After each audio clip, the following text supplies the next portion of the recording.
Now, apologising for the sins of our ancestors is becoming increasingly fashionable in the West.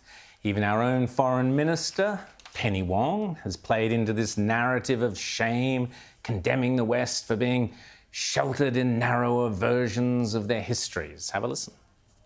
But understanding the past enables us to better share the present and the future. It gives us the opportunity to find more common ground than if we stay sheltered in narrower versions of our country's histories. Well, that was Penny Wong lecturing the POMs about how they should be uncomfortable about their colonial past. Joining us now is writer and commentator on Talk TV, my good friend Esther Krakue, who has been shedding light on some of the latest absurd examples of reparations. Esther, great to see you.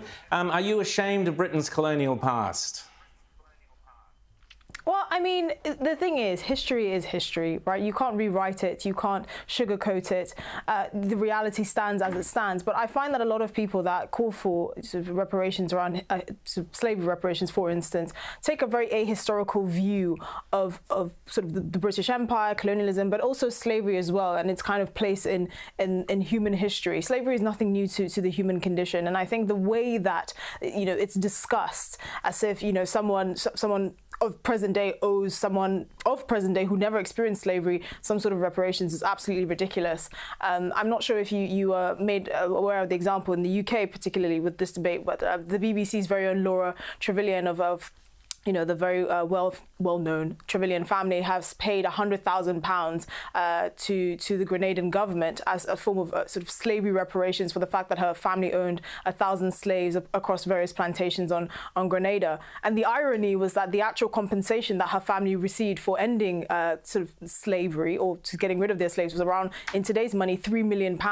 So she didn't actually even pay up to 10% of the money that her family received for getting rid of their slaves. But for somehow she is fronting that as some sort of beacon of morality. And this obsession with slavery reparations is just a way for these white liberals to shine their halos in public and show how virtuous they are, when really they take a very ahistorical view of actual history and the nuances of these discussions. James. Well, I mean, it is ahistorical too, because, I mean, let's just be frank about it. It was the British Navy and the British Empire which did more to end slavery than any other group, organization, military country in the history of the world. Is that correct?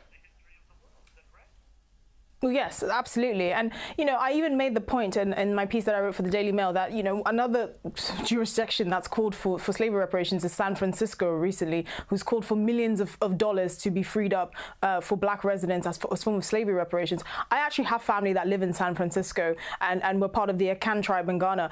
The Akans actually made a lot of money off the slave trade, and it didn't actually end until the British staunchly said, we're not going to be buying more slaves off you, and forcibly ended it in that part of the world. Wouldn't it be ironic for them to now receive slavery reparations even though their ancestors were enriched by the slave trade? These are the kind of nuanced discussions that we don't have. Even Ethiopia, for instance, formally ended slavery after pressure from the British I think in the mid-1940s, right? They were one of the latest African societies to end slavery. So this idea that, history is not nuanced and that for some reason white people have been casted as these sinful slavers and should pay some reparations is completely ahistoric, and it completely misses the nuances that in that same vein, there's so many people in Britain that could claim slavery reparations for the Norman Conquest, or for, Irish people for the Irish famine, or, even black Africans for the Arab slave trade of black Africans, which was far more brutal than the transatlantic slave trade. There's so many instances in history where this, which demonstrates how nuanced this discussion is.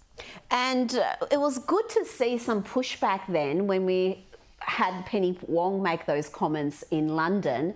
Your Foreign Secretary, James Cleverly, he came out and he said, well, have a look at our government. We've got the Prime Minister who's got an Asian background.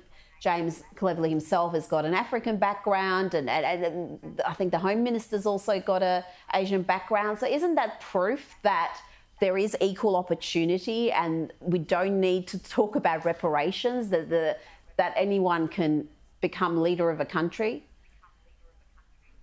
Absolutely, and I think it's a testament to how far this country has come. But it also just demonstrates how actually divisive such a policy would be if we empowered the government to try and to sort out every member of society and say, actually, you deserve reparations and you don't. What happens to a person of mixed racial heritage where their father was presumably descendants of slaves, and their mother was descendants of slavers. Exactly, who gets to pay? And so I think, you know, that was the perfect response to how far we've come. But also, there's nothing moral about making people today who had nothing to do with the slave trade, either as slaves or slavers, to pay for something of the past. James? Well, one of the things, Esther, which I find really, really interesting in this whole thing, we see this here, we saw with the Penny Wong thing, which we talked about before, we see it with the reparations debate there and in the United States. Much of this seems to be an attempt to undermine the entire, you know, Anglo-Saxon, for lack of a better term, heritage of Britain, the United States, and Australia. It seems like there's a real anti-Enlightenment push here, too, because once you start undermining those foundations, you really start to go against liberal democracy, representative government, and the idea that we are all individuals with one person, one vote, and all of the things that we fought for centuries for. What do you think about that? Well, I think that's a very fair argument, but I think, you know, it boils down to the fact that this is just greed. There's such an intellectual incoherence with many of the proponents of slavery reparations these days that it just boils down to greed. I often make the point that, you know, many African Americans that are clamoring for slavery reparations certainly wouldn't trade their American passports for any African passport. So they're very well aware that they're in a much better position than the Africans who weren't shipped overseas to be slaves. And that should factor into the discussion. I also talk about it on the African front. You know, how many African countries have been, you know, recipients of billions at this point of pounds worth of foreign Western aid. That only goes to enrich the pockets of dictators and despots, while actual Africans hardly ever see the benefits of that money. So again, it is a very, very nuanced discussion. But I don't give, you know, the people that try and engage in this discussion meaningfully as I don't give them the credit of being genuine or intelligent or trying to divide society. I just think it's pure greed. Now, sorry, Rita. I want to just ask you, Esther. We've spoken in the past several times about the King of Woke himself, King Charles. With the coronation coming up, you know, there's talk of, is he going to make some grand gesture along the line of reparations, or what's he going to do? What do you anticipate for the coronation? Well, you know, Prince William has already been fairly clear on his stance of trying to extend an olive branch. He already apologised for the British government's history of the Windrush generation and the scandal that entailed. But from what I hear from the palace is, you know, King Charles is going to focus more on sort of the best of Britain. So I do think he's going to try and avoid those sort of more like those socio topics.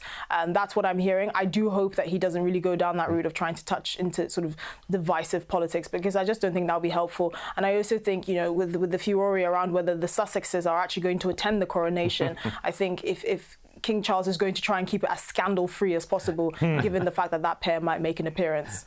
Well, Rita? I think that would be part of the reason he might try to appease that sort of activist class. And we know his own natural inclination leans that way. From what we've learned so far about what the coronation is going to look like, it does seem to have a few bits of woke messaging. Do you think he'll be able to resist? Because, yes, he shouldn't indulge in that, but that's his thing. He loves the political posturing. That's how he's operated for 50 plus years. Yes, well, I would like to be a bit more optimistic and sort of attribute a bit more. I would like to be, because obviously the King knows that it's going to be a public holiday here in the UK, the day of his coronation, and he understands that striking the right note with the British public is very important.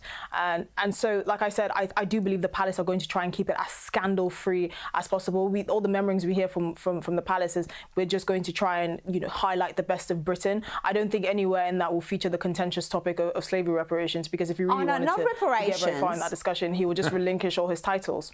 Well, I don't think it reparations, but I think there will be a lot of woke messaging. And we saw how they treated poor Lady Susan Hussey, the Prince William's godmother, who, for the awful crime of asking a woman dressed in African garb with an African name, what part of Africa are you from, was declared a racist and had to step down from her position and was just subject to just real vitriol. And the palace threw her under the bus, Esther. Yes, and I do believe that was probably one of the most shameful events of Britain's history in in recent history, because I cannot believe the callousness with which she was jettisoned sort of out of her role, especially by her own godson. And I'm hoping at some point the palace will issue a formal apology, because I think everyone can agree that that was completely tasteless and completely awful. That being said, I will not be surprised if I see a few rainbow flags at this coronation. I think that is where most people's tolerance threshold is. Esther Krakue, well, you certainly always strike the right note. So thanks so much for coming on Outsiders, and we'll speak to you again soon. Thanks so much.